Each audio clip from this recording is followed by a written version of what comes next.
môžeme vám uvíjať von? Poďte von. Občiansky Boha, čo sa tu robí? Boha Mária, ty... Počkajte vonku. Hej, vonku, ja zavolám. Boha Mária, patrz. Čo, ticho? Čo to tu robí? Ja idem domu. O, ideš z Bratislavy. Prestupný stanca hovorí mi, to ste prestupní, nestínem toho spraviť na počet. Iný na tretie nastupište. Vidíte? Čo? Koho fotiť? Nech ma nefotí, lebo... Fotí policajtov, nie teba. Policajti musia trpeť počas.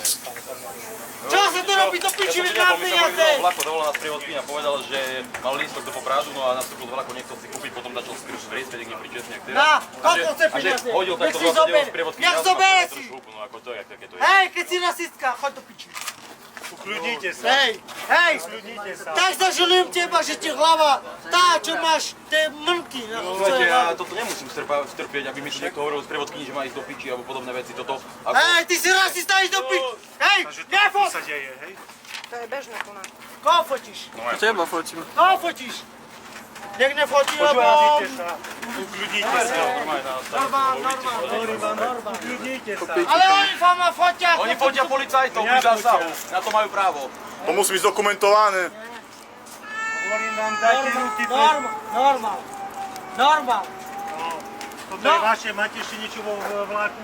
Batožinu, veci. Máte či nemáte? Máte či nemáte, sa vás pýtam. Či len toto tu? Do piči, no. Daj tých 20 eur.